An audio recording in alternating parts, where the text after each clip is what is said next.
Most affairs don't start the way people think. They're not random and they're not inevitable. I don't live in fear of my wife cheating, not because I'm arrogant, but because Daniel and I respectively have A-plus marriages built on things that actually last. Today, we're breaking down why we have full confidence in our wives, what keeps a marriage strong, and how to build a relationship where cheating isn't even on the table. Let's get into it.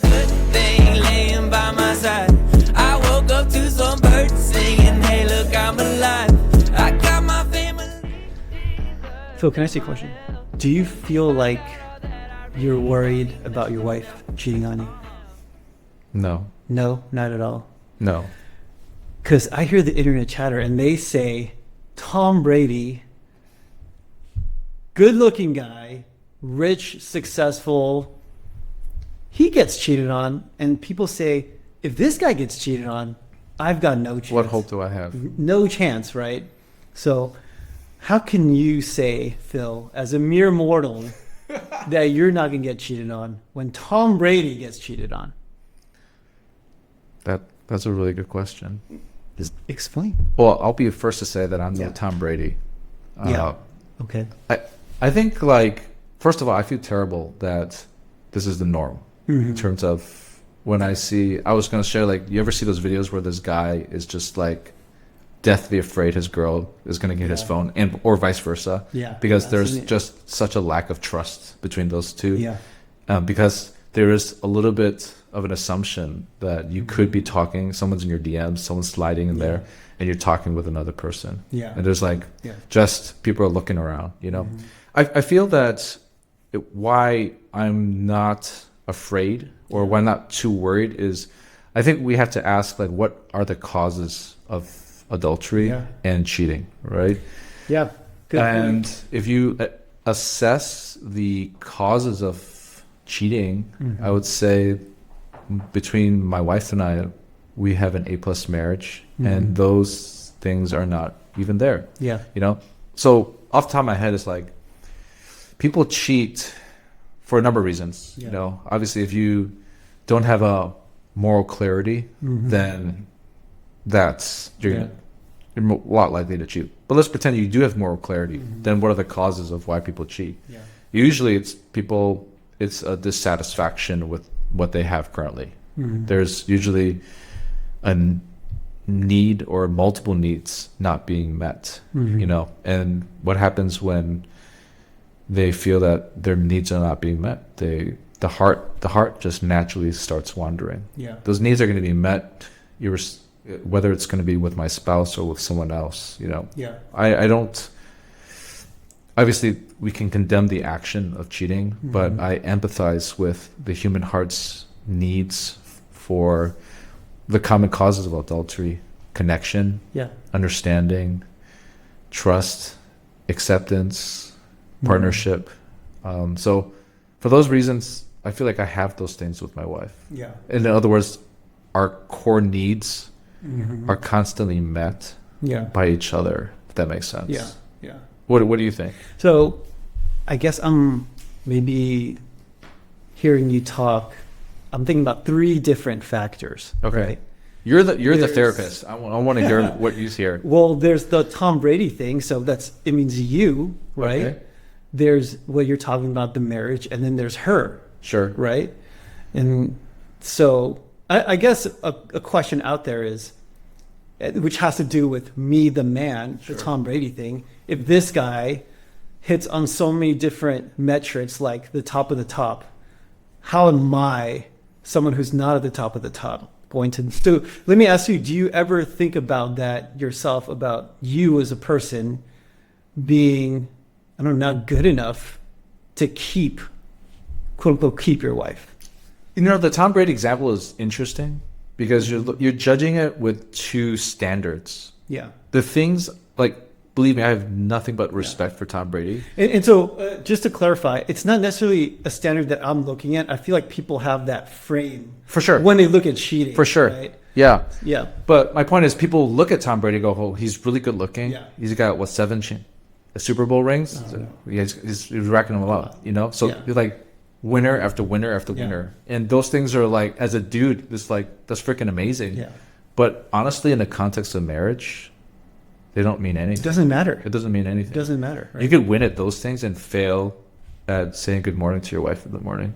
You could, Yeah. you know what I'm saying? No. You could fail at serving her. You could fail at making an emotion to connect. You can fail at coming home in time for dinner. You can fail at Yeah. remembering her birthday. You can fail at not knowing her hobbies and what she likes and she doesn't like. Yeah. What does Super Bowl rings? This is not an indictment on Tom Brady, but Yeah. those things, when guys look at that, go, yeah, how can you walk away from that? But those things are not even in the conversation for what makes a successful marriage. So the thing is, I hear it a lot. I agree with you 100%. I hear it a lot, though, on the internet. Sure. And I feel like it is not the correct way to look at cheating. Yeah. Because a lot of people say, oh, you want to attract women? You have to work on yourself, like go to the gym. Sure. You have to, make your money, do those things, right? Sure. Basically try to get as close to Tom Brady as you can. But you, as someone who's not that and me is not that, I think we're both saying that that's not the way to see it. And that I agree with you. Practically, that has very little to do with cheating. I think with the caveat of your wife isn't looking for that. Sure. Right? Because I think there are women who will move on to the next best thing. Yeah. And so that has to do with the her. But when it comes to the you as the man, we don't necessarily need to see it like that. Sure. Yeah. Yeah. Okay. Yeah. So you don't worry about that about yourself. Like, oh, I'm not making enough money. I'm not successful enough. I'm not blank enough. I think it also I think you're getting onto another point, which is sometimes it's me, sometimes it's her, sometimes it's the marriage, right? Yeah. And then it's the question of what about her? Yeah. And there's only certain things I can control, right? But this is what I can control is my choice of who her is in terms of, in some sense, you have to do an analysis of what motivates her, right? Yeah. If you can tell that a woman is a gold digger, you can tell those things. Yeah. And if money is suddenly gone, then so goes the relationship, Yeah. I think most guys would probably say, I want a woman that wants something a lot deeper. And if you find that woman and you filter out the women that are not looking for those things. There are women that are just quite superficial. They are just looking for the wealth. They are looking for the power. Yeah. They're looking for the status. They're looking for someone to buy them nice handbags. Yeah. And those things, they don't matter in marriage. Yeah, they don't. Those are not anything to lay a foundation on. Yeah. Yeah. And so I think what ties strong marriages together is a story greater than our lives. And my wife and I believe in a great story, that we have a purpose given to us, and that ties our marriage together, ties our personal lives together, and that holds us through thick and thin. And so that's what a quality I would look for in a wife that I know has a low chance of cheating on me. Yeah, I heard this story. Patrick Bet-David was giving his relationship advice, and he told the story about a couple he knew, and he said, oh, they were so happy. All of a sudden, out of nowhere, the woman just cheats on him and leaves. And he was like, she was a great girl. None of us saw it coming. And almost as if it was a random lightning strike or like a lottery thing that happened. Like it'll just happen to some people. Because I didn't see it coming. Right. Yeah. My initial thought was, you were looking hard enough. You would have found, correct me if I'm wrong or if you disagree, you would have found something, right? Yeah. And so I think to avoid that from happening is that person really well. He said analysis. I think that's what 100% dating should be. You should be analyzing whether that person, or just who that person is, just knowing that person, because knowing our wives, they're just not capable of that. Or, you can't control or predict 100% of the time what people will do. You can't predict human behavior, but you can know someone so much that it's pretty much impossible. Yeah. Can I add on to that? Yeah. I think part of why I also feel confident is part of your analysis, right? Yeah. I think you might listen to this and go, the analysis that I need is I need to understand the best things about my wife, you know. But actually, experientially, I think why we have confidence in each other is that we actually have seen the worst of each other, and we reveal the worst of ourselves to each other. And because we openly share transparently about ways we struggle, what we are not good at, our weaknesses, in some sense, it gives us confidence in the lower boundary of what we're capable of. Does that make sense? Versus if you're in a marriage where there's not a lot of vulnerability and you're still putting up a face and you're like kind of faking it, and you live kind of two lives where you're presenting this thing in front of your husband or wife or in front of the cameras, in front of your social, but you have this hidden secret life where you don't feel you can trust anyone with. There's a higher chance that leads to something. Yeah. Does that make sense? No, absolutely. So you have a history of tough times, and those times really show what's underneath inside of a person. Yeah. And the tough times that you guys have gone through has really demonstrated what kind of person she was. And she's just not the type of person that would do that. Is that plus we openly share weaknesses about ourselves. We share about our day, not just the highs, but our lows and our reflections of our humanness. Yeah. Like our character, like, why did I do that? Yeah. And, you know, it's a safe place. We're not judging each other. We're trying to make each other better people, you know? And when you feel safe to share your lows and your weaknesses, that's like such a bedrock of trust, where you understand the lower boundaries of what someone is capable of doing. Does that make sense? Clarify for me. Does that mean because you have those extremely connecting moments, right? Yeah. That your emotional bank account is full, so you're not looking to get. Is that what you're saying, or? I think that's one of the good things about it. Yeah. Yeah, I guess that's what I'm saying. Okay. Yeah. Okay. Yeah, you know, for me and my wife. Yeah, I want to hear it. I just know her very well. Okay. And you just think, what does she want? Right? Like, what motivates her? You know, how is she like oriented? How does she look at life? Yeah. Right? Does she want like that exciting romance where like this guy just comes in, right? And half dressed in suits. Right? Yeah, and like does something like that? Like, does she want that? Yeah. No, she doesn't want that, right? Like, what does she want? She wants to do life together. She wants to like be part of this marriage and family, and she's just happy. Yeah. I asked my wife, we're on a walk in the evening. I'm like, hey honey, you ever worried I'm gonna cheat on you? She's not jealous at all, right? Yeah. She's like, go ahead, do whatever, right? And she's like, no, right? And I was like, why? It's a good sign. Yeah, it's a great sign. She's like, why? Almost as if like, why are you asking me this question? And I just said, oh, we're going to talk about it. But I was like, why are you not worried? And she's like, you're happy, you know? Like, and I was like, 100%, I am happy. And you make me happy. Yeah, and she makes me happy, and there's nothing I would want. That's beautiful. But let me ask you, does this mean that you're not attracted to other women? No. So you are attracted to other women? Yeah. Okay. Yeah. Yeah, I feel like some people would look at you and I and say, oh, they just don't want that, right? But there is a part of us that does want it. For me, I'll speak specifically. I know at the end of fulfilling that, I would say like not good desire is just pain and destruction. Yeah. And it's just bad. And and I love this woman. I'm going to hurt her. I'm going to hurt my kids, you know.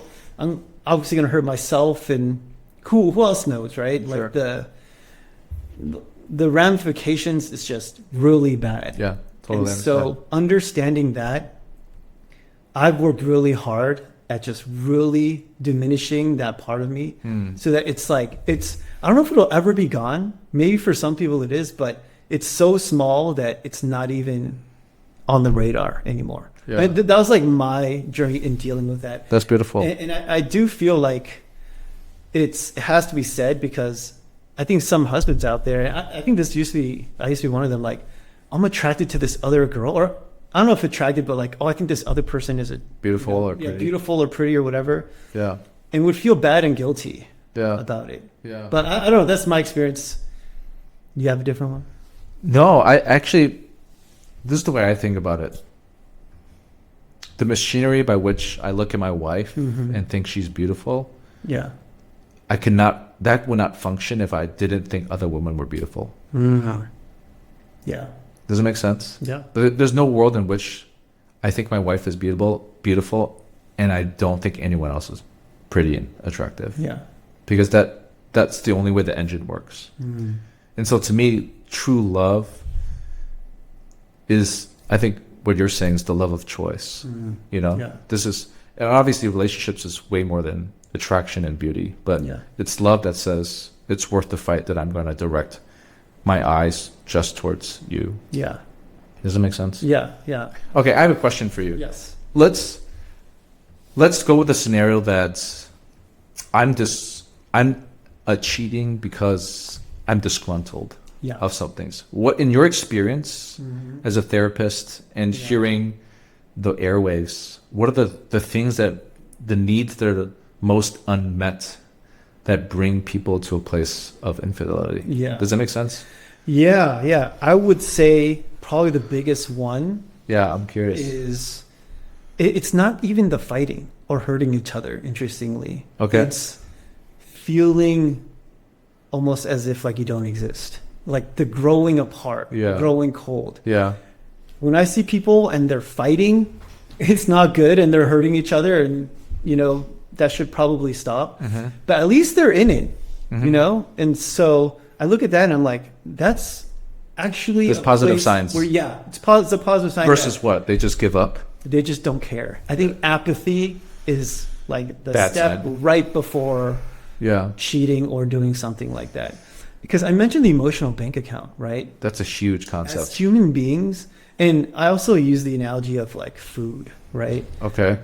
Food and You, bank. if you don't have money, and I don't know about money, but if you don't have food and you're starving, you're gonna get it somewhere, right? Yeah. Or you're gonna wither and die to be miserable. Correct. Right? But if someone has, I would say, like a fighting alive spirit, Yeah. they're gonna say, I need this, and I'm not getting it from this person who's supposed to be giving it to me, and that is so incredibly painful. Correct. It's like exponentially more painful, right? It's painful. And so they just go get it somewhere else. So I say apathy. Apathy. Yeah, where they just start to like not care, drift, and grow cold, and not talk to each other. So, yeah, I would say the first thing you have to do is just try to do something. Try to connect in some way. Just give them a hug, a high five, or something. Yeah. Yeah. So that's what I see as like the nail in the coffin, like apathy. Yeah, I was gonna say relatedly, just the feeling of being special. Yeah. like Yeah. when Same you thing. like when you're dating, like your eyes are bright, Yeah. and you're like, this person looks amazing, and then Yeah. time goes by, hurt happens, life happens, get busy, Yeah. and that special twinkle kind of goes away. Yeah. And that's kind of a human need to feel that Yeah. my wife looks at me and thinks that I'm still worthy, and I look at her and still think she's worthy. Yeah. Like Yeah. when there's an absence of that, that's why people look for adultery elsewhere, because they want that special, like, am I special to anybody? Yeah. Am I special to someone?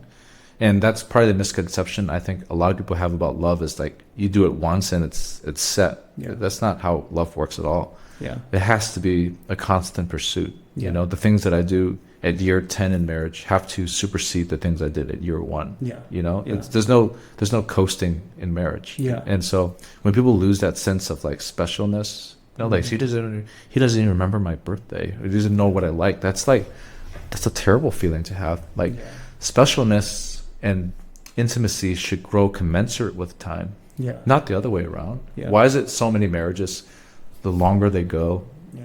they feel like their spouses don't even know them? Yeah. That's a terrible relationship, right? Where there's an inverse relationship between your length of relationship and the amount of specialness you feel. Yeah. Does that make sense? Yeah. Yeah. Absolutely. I say that a good marriage is like your shield to protect against Yeah. the bombardment of like beautiful women, the messages from society, all those reasons, like with, dating apps, it's so easy. Yeah, right? yeah. It could be so accessible. And so a good marriage will protect you from all of that stuff. Absolutely. It's like I'm protected from bankruptcy because I have a profitable business. Yeah, exactly. I'm just going to focus on making a really amazing business. I'm not even thinking about bankruptcy. Yeah. You know? Yeah. Let me ask you though, Phil, because I feel like your wife and my wife, I don't know how else to say it, but they're like good girls, right? Like they're not looking for something. Some people, some girls, and I don't want to call them bad girls, but they're just not interested in that, right? All they want is like status. They want money. And they're like, I'm willing to forego like a happy marriage to get those things. Yeah. Right. Are you saying to avoid those girls because they can cheat on you, right? If that's what they're looking for and you happen to provide the level that they can get and they can get a different level, wouldn't they cheat on you? Are you saying to avoid those type of people? Presently, yes. I would say, I know that sounds bad, right? But I just don't think you can have a successful relationship with somebody like that. I don't think so either. Yeah, because wouldn't you just feel like it's coming somewhere down the road? Like we're okay now, but if someone else comes that's richer, better looking, or has more status, that they would just leave. Yeah. I mean, like marriage is like getting into a train together. Yeah. And you have to know, like, are you with me, girl? You give me a ride or die girl. Like, I need to know whether you're going to choose everything that we're going to go face or you're going to choose this Gucci bag. Yeah. I need to know right now. Yeah. And if she goes, nah, I'll take the Gucci bag. Yeah. It's like, no, you can't be on this train with me. Even the way that you frame it, we're in a train together. Yeah. Right? I think that's a great analogy, but some people are like, a marriage is an arrangement. You give me my spending money and I'll give you a good looking girl and I'll give you sex. Yeah. Right. And I would say the way in which you see marriage has to be on the same page. It has to be either we're both on the train or both in the arrangement. And hey, if you sign up for the arrangement, just know what you're in for. Right. Yeah. Yeah. But I love the way that you frame it. And I think that, yeah. Yeah, it is unfortunate that people frame the relationship in the context of a zero-sum game. Yeah. But when I say zero-sum game, it's like I cannot gain unless you lose something, and you cannot gain unless I lose something. Yeah. When that's why I said the narrative that you paint around your marriage is so important. The narrative, the story between my wife and I is greater than a zero-sum game. We have a purpose in our lives we're called to, and it's not just a zero-sum game between us. There's something else at this train pulling us that is greater than our lives. Yeah. Yeah. I just want to say one more thing about my wife that I feel like really helps me in this area, which is, it kind of goes along with what does she want, right? Is like, how are you oriented, right? And I feel like she's not oriented toward herself. Like, what can I get? Yeah. Yeah. She's very much oriented toward other people. Like, what can I do for? That's a great sign of health. It's a great sign of health, right? It means that they're full and they're. Don't marry narcissists. Do not marry narcissists. And I would say stay away from self-conscious people. Self-obsessed people. Self-obsessed. And yeah. So there's not some hole she's trying to fill. She's not trying to like use things just to get something for herself. But the way that she's oriented is like, what can I do? She puts like, me and the kids in front of her. That's beautiful. Right. And so doing something so oriented toward herself is so out of character. It doesn't make sense at all. That's beautiful. Yeah. That's beautiful. Yeah. So confident that wife won't cheat on you? Not going to happen, man. Me neither. Trendsetter, whoa, league of my own, it don't get better. No, read what I wrote, I'm a bestseller. Yeah, reach for my goals, hit it dead center.